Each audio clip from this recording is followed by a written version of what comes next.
대통령실은 지금 수사 가이드라인을 제시하는 걸로 충분한 오해를 받을 수 있는 상황이란 말이에요. 그럼 이렇게 되면 결국은 공정을 내세워서 집권을 하고 지금 가장 불공정한 모습으로, 그리고 내 편으로 편을 갈라서 그쪽에 한쪽에만 어필하려는 식의 언행을 계속하고,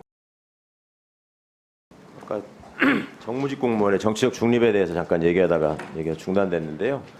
처음 모두에 언급드린 그 헌법재판소 결정에 나와 있는 부분을 한번 읽어드리겠습니다. 대통령이 정치인으로서 표현의 자유를 행사하는 경우에도 대통령직의 중요성과 자신의 언행의 정치적 파장에 비추어 그에 상응하는 절제와 자제를 하여야 하며, 국민의 시각에서 볼 때 직무 외에 정치적으로 활동하는 대통령이 더 이상 자신의 직무를 공정하게 수행할 수 없으리라는 인상을 주어서는 안 된다.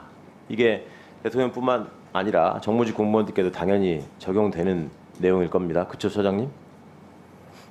네, 저희들이 그 설시에 그런 내용이 있습니다. 그래서 국민의 대표자들이 모인 국회에 오신 우리 국무위원님들이 여러 가지 불쾌하고 불편한 상황이 있더라도 굉장히 정제되고 절제된 표현을 쓰시려고 애를 쓰시죠.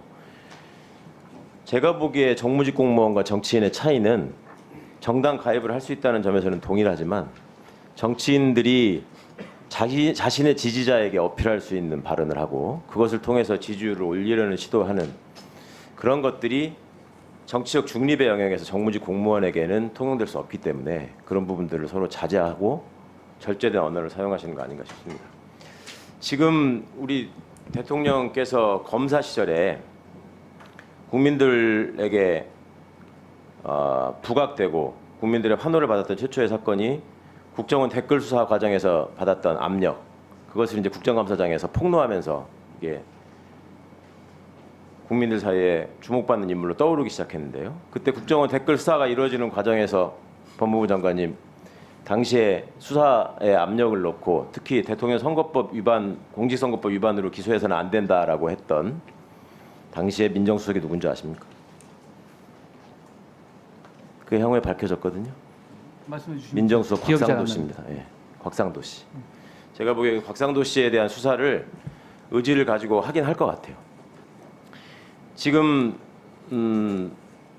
당시에도 대통령에 대한 공직선거법 위반이 이슈가 됐고, 지금 김건희 여사와 관련한 이 주가 조작 이슈에 대해서는 아까 어떤 분 표현을 빌자면은 아주 기소를 못하게 하려고 정부와 여당이 최선을 다하는 모습이 지금 오늘도 여실하게 드러나고, 또 그 이유가 대선 과정에서 여러 가지 허위 사실을 유포한 게 후보 당사자였기 때문에 이것이 또 상대인 이재명 후보를 악마화하고 거기는 또 허위 사실 유포로 기소를 해놨단 말이에요. 그러니까 그런 상황에서 이 부분이 정치적으로 민감한 일이 될 수밖에 없고, 그러니까 더더욱 이런 이슈에 대해서 우리 법무부 장관께서 검찰의 수사나 이런 것들에 대해 신중하게 답변하려고 노력하는 면을 오늘 좀 보인 것은 다행스럽게 생각합니다. 근데 그동안에 해왔던 언행들을 보면 과연 이분이 이것을 정제되고 절제된 언어로 중립적으로 다루고 있는 것인가. 아까도 답변하는 과정에서 내가 먼저 얘기한 바는 없고 민주당이 먼저 얘기를 하면 내가 검찰의 바람 외풍을 막아줘야 되는 사람이기 때문에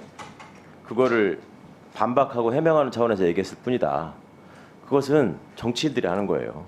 그걸 법무부 장관이 얘기를 하면 수사의 가이드라인으로 비칠 가능성이 굉장히 높고, 그거를 지난 시절에 야당이었던 국민의힘에서 엄청나게 지적을 했어요. 대통령실이 지금 1심 판결이 나오니까 주가 조작 사건에 관해서 여러 번 지금 입장을 발표하는 거 보셨고, 그거를 개인이 하지 않고 대통령이 나서서 한다는 거 바람직하지 않은 것 같다라고 말씀하셨어요.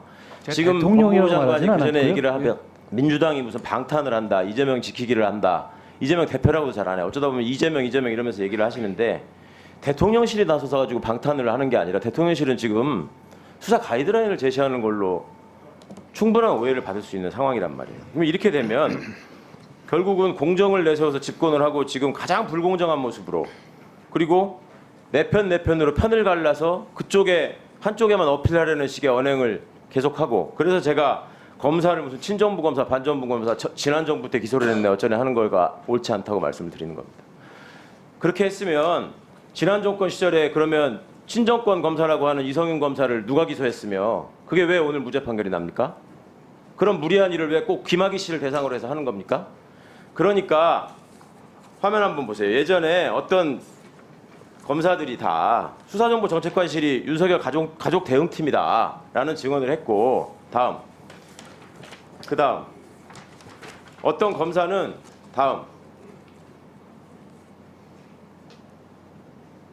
당시 법무부 장관을 상대로 꼭두각시지 뭐. 자기는 그냥 신문에 얼굴 자기만 나오면 되는 거야.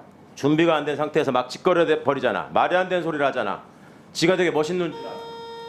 이런 비판을 받을 가능성이 있다는 겁니다. 왜냐? 사실관계를 제대로 확인하지 않고 대정부 질문에 답변하는 과정에서 주가 조작 사건과 관련해서 당시에 검찰총장이 누구, 중앙지검장이 누구냐? 그러니까 그때는 사건이 없었다라고 얘기를 했어요. 2020년 4월에 고발한 사건이 어떻게 없어요?